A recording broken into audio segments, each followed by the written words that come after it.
उस समय पुलिस की भर्ती का परीक्षा देकर के आए थे। मैं जहां जाता था उन 2 दिनों में हर जगह नौजवान अपनी तख्ती लेकर के खड़ा हो जाता था, कहता था कि परीक्षा कैंसिल हो, परीक्षा का पेपर लीक हुआ है। सोचिए आप, जो सरकार ये दावा कर रही थी कि वो पेपर लीक नहीं हो सकता है, हम वर्ल्ड रिकॉर्ड बनाने जा रहे हैं पुलिस की भर्ती का, ऐसा इंतजाम किया है कि इंतजाम में कोई भी नकल नहीं कर पाएगा और सुरक्षित परीक्षा होगी। परीक्षा 2 दिन कराई और पेपर लीक हो गया। बताओ पेपर लीक हुआ कि नहीं हुआ? पुलिस की भर्ती का पेपर लीक हुआ। और ये पुलिस भर्ती का पहला पेपर लीक नहीं था। जो नौजवान पढ़े लिखे हैं, डिग्री हासिल करे लोग हैं, जो नौकरी की तलाश में जा रहे होंगे, वो जानते होंगे एक एक परीक्षा का पेपर लीक हुआ है। जितनी भी परीक्षा हुई है सरकार की, सब में पेपर लीक हो गया। यहां भी मुख्यमंत्री आए होंगे, देश के प्रधानमंत्री आए होंगे आसपास। क्या बताओ पेपर लीक के बारे में उन्होंने कुछ कहा? क्या पेपर लीक के लिए उन्होंने नौजवानों को कोई नौकरी की सलाह दी कि नौकरी मिलेगी उन्हें? कोई सलाह नहीं दी। पता नहीं देश के प्रधानमंत्री और मुख्यमंत्री को यही नहीं पता कि पेपर लीक हो रहे हैं। और कैसी सरकार है जो लीक हो रहे हैं, उसमें लीक कराने वाले बीजेपी के लोग हैं, परीक्षा कराने वाले बीजेपी के लोग हैं। और ये पेपर जानबूझ करके लीक करा रहे हैं क्योंकि ये नौजवानों को नौकरी न देनी पड़ जाए, इसलिए पेपर लीक हो रहा है। पेपर लीक इसलिए कराया जा रहा है जिससे नौजवानों को नौकरी न देनी पड़ जाए। ये लीक वाले इस बार नौजवान तैयार हैं और हमें तो ये लगता है कि इस बार किसान और नौजवान मिलकर के इस भारतीय जनता पार्टी का सफाया करने का काम करेंगे, इन्हें पूरी तरीके से निपटाने का काम करेंगे। और हमने तो गणित बताया इन्हें, छात्र नौजवानों वाला, और आप लोग भी गणित समझ लीजिए। अगर 60 लाख बच्चों की परीक्षा के पेपर लीक हुए हैं, तो अगर 60 लाख नौजवान, उनके घर परिवार के केवल माता पिता को हम जोड़ लें, 3 लोगों को गिन लें, अगर हम 60 लाख का गुणा हम 3 में कर दें तो 1 करोड़ 80 लाख बनते हैं। वो यही 1 करोड़ 80 लाख लोग जो उत्तर प्रदेश में हैं, जिनका परिवार प्रभावित हुआ है केवल परीक्षाओं के पेपर लीक से, और 80 लोकसभा से भाग दे दें तो हर लोकसभा में 2,25,000 वोट कम हुआ है।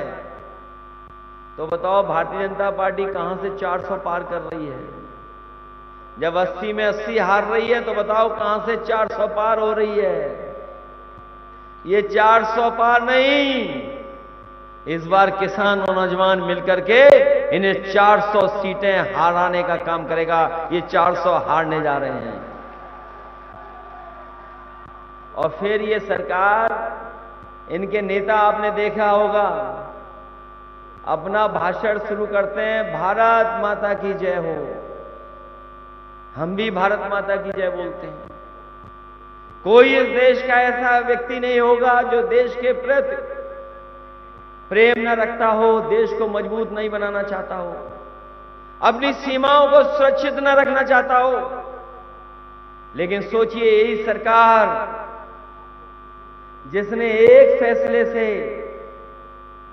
फौज की भर्ती को, जो पूरे जीवन हमारा नौजवान नौकरी करता था, वर्दी पहन करके सम्मान पाता था, इस सरकार ने फैसला लिया और हमारी फौज की नौकरी को अग्निवीर में बदल दिया। हम अपने नौजवानों से कह करके जा रहे हैं, ये इंडिया गठबंधन जीतेगा, समाजवादी पार्टी सरकार में आएगी, तो ये अग्निवीर जैसी व्यवस्था हम लोग कभी स्वीकार नहीं कर सकते। ये व्यवस्था खत्म होगी। और कभी कभी ये खाकी वर्दी वाले भी सोचते हैं, कुछ कुछ हमें डराते हैं हम लोगों को, ये समझ लें कि अभी तो दिल्ली वालों ने फौज की भर्ती 4 साल की कर दी। हो सकता है ये सरकार में आ गए और 400 जीत गए तो ये खाकी वालों की नौकरी 3 साल की हो जाएगी। बताओ 3 साल के बाद क्या करोगे? चल करके खेत में किसको रोकोगे? किसी को पता था? बताओ किसी को पता था कि फौज की भर्ती 4 साल की हो जाएगी? बताओ आप में से किसी को पता था क्या? हमारी ये पुलिस वाले बताएं जो सुरक्षा में लगे थे 60 लाख बच्चों की भर्ती कराने के लिए, ये सब ड्यूटी पे थे। क्या इनको पता था पेपर लीक हो जाएगा? ये सरकार ने पेपर लीक किया है और सरकार ने पेपर लीक कराया है। ये नौकरी नहीं देना चाहते हैं इसलिए पेपर लीक कराया है। और फिर बताओ चंदा वसूला गया? ऐसा चंदा किसी ने वसूला?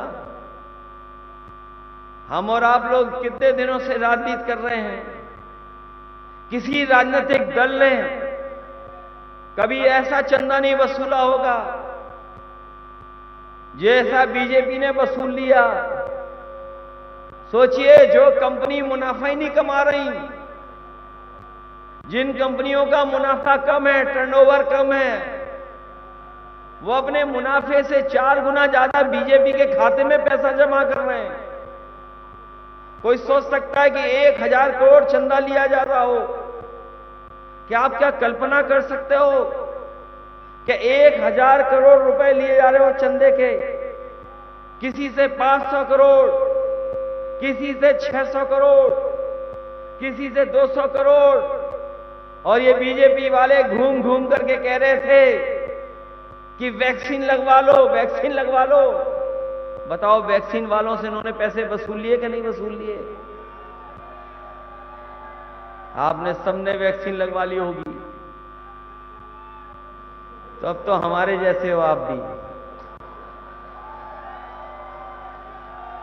बताओ चंदा वसूला इन्होंने कि नहीं वसूला? और ये जो आज महंगाई दिखाई दे रही है आपको, ये जो बाजारों में सामान लेने जा रहे हो, दवाइयां लेने जा रहे हो, ये आपके महंगाई इसलिए भी है कि इन्होंने चंदा वसूला है। जिन कंपनियों से चंदा वसूला इन्होंने, वही कंपनियां मनमानी मुनाफा कमा रही हैं। और मुनाफा कमाने की वजह से महंगाई है। 10 साल की अगर तुलना करोगे, महंगाई कहां पहुंचा दी आपकी? बताओ महंगाई बढ़ गई कि नहीं बढ़ गई? और कई मानकों में हम तो दुनिया के दूसरे देशों से बहुत पीछे हैं। यही सरकार कहती थी कि डॉलर ऊपर जा रहा है, रुपया नीचे जा रहा है। बताओ अब रुपया कहां पहुंच गया? आपके पड़ोसी देशों से भी नीचे रुपया पहुंच गया। और बेरोजगारी कहां पहुंच गई? आसमान छू रही बेरोजगारी। जो सरकार भ्रष्टाचार पे न जाने क्या क्या काले धन पर लोगों को कह रही थी, जब मैं पिछले चुनाव में आया था, नोटबंदी के समय पर समाजवादी सरकार थी, उस समय मैंने बहुत बार कहा आप लोगों से, जनता से भी कहा कि रुपया नहीं काला सफेद होता है, लेन देन काला सफेद होता है। आज जितना लेन देन बीजेपी की सरकार में हो रहा, उतना कभी उत्तर प्रदेश ने नहीं देखा। और कोई विभाग नहीं बचा जिसमें भ्रष्टाचार न बढ़ गया हो। और भ्रष्टाचार इतना बढ़ा है जिसकी आप कल्पना नहीं कर सकते। और हमारे पुलिस के लोग तो बहुत समझदार लोग हैं। 100 नंबर व्यवस्था दी थी मैंने इन लोगों को, जिससे समय पर पहुंच जाए पुलिस और मदद करे गरीब की, किसान की। लेकिन बीजेपी की सरकार आई, उसका नंबर बदल दिया, 100 का 112 कर दिया। और 112 से हमारी पुलिस को लगा कि उनका भी रेट अब बढ़ जाना चाहिए। बताओ भ्रष्टाचार बढ़ गया कि नहीं बढ़ गया? और जिन्होंने आज अखबार ध्यान से पढ़ा होगा, अभी तक तो ये जनता से वसूल लेते थे, ये वसूलते वसूलते इतने आजाद हो गए कि अब पुलिस से वसूल रही है पैसा। सोचिए हमारे मुख्यमंत्री जी की पुलिस कैसी बन गई कि पुलिस से पैसा वसूल रही है। और जब वो पुलिस का अधिकारी नहीं दे पाया पैसा,